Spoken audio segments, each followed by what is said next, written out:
We're learning more and more about the brain, how it's made up, how complex it is, and this has informed a whole range of physical responses. It's also informed some behavioral responses. One of the major findings is that there are 4 key states that the brain operates in. Beta is where you are when your brain is most active. It's where you do most of your processing and problem solving. Alpha is the state your body goes into when you are comfortable in your surroundings. It's where your body is doing one thing and your mind is elsewhere. Theta is the dozing off stage where you feel tired. Eyelids are heavy and hearing zones in and out. Delta is the state of deep sleep. Doctors say you need 4 hours of this every night to function properly. Our body automatically goes through these 4 states every day as a way of us surviving. It's an example of how we are always restricted by our body's natural processes.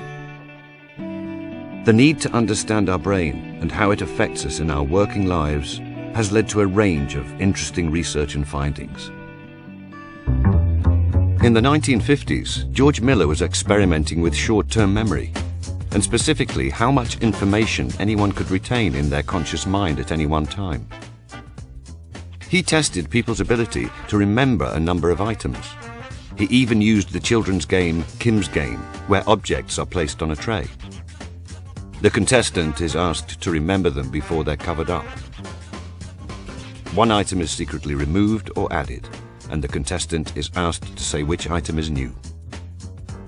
What he found consistently was that people could remember 7 items, plus or minus 2. And this would remain the same, meaning that if another item is introduced to our conscious memory, something would have to drop out to make room. But he proved that the magic number for how many things we can generally remember in one moment was 7, plus or minus 2. Some people could remember 5, some could remember 9, and with different environments, the same person might remember 8 one time and 6 the next. In practice, this means that when you spot a potential hazard and you make a mental note to remember that hazard, you're relying on your mind being free enough to accept it. And while you're carrying out that task, all the day-to-day things that you're aware of that keep you safe while you're doing that task also occupy your mind. It's helped me appreciate that we have very limited sort of capacity in our conscious mind, and not to rely on our conscious mind to keep us safe and to remember us to do stuff is to basically understand that, and we've got key tools like immediate corrective action and 20-second scan. You go into the job, then you have a look round about and see that there's nothing there that could actually do you any damage. It's automatic now. You go to your work site, you're automatically doing your 20-second scan.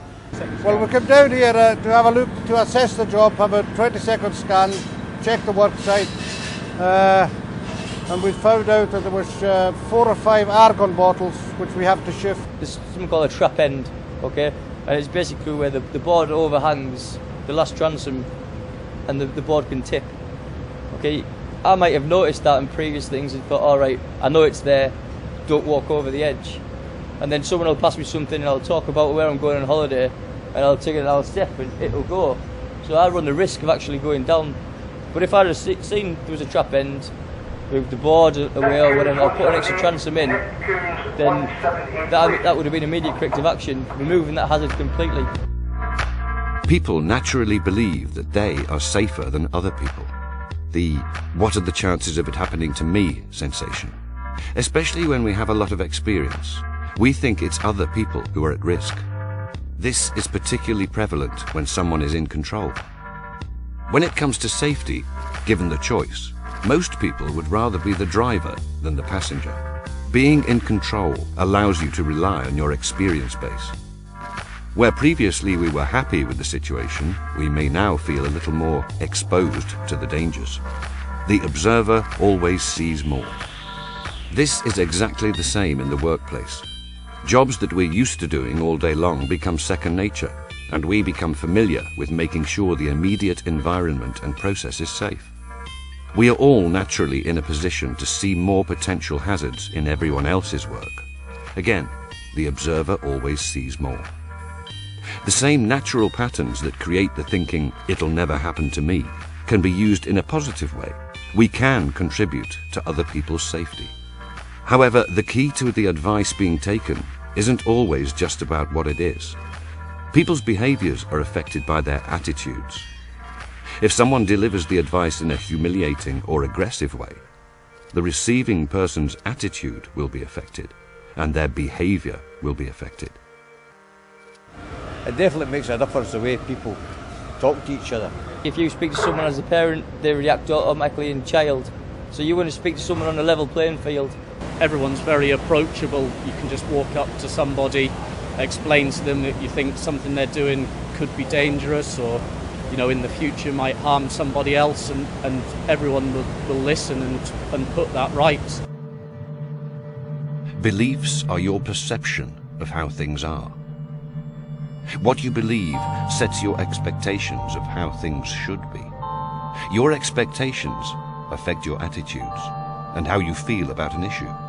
Your attitude is then demonstrated in how you behave. Your behaviour or actions speak louder than words, and how people see you behave affects their beliefs.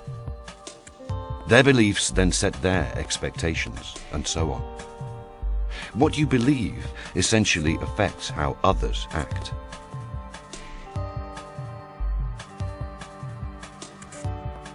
Understanding a little about how our physical processes, how our brain operates, can allow us to take into consideration the natural processes that affect us every day of our life, and particularly when we are at work. One cases of this last year, people that went to their work, probably kissed their wives goodbye, probably says to their kids that they would take them to the pictures at the weekend, whatever. They went to their work, and the last thing that they were thinking about was that they would never ever be in the same condition to return.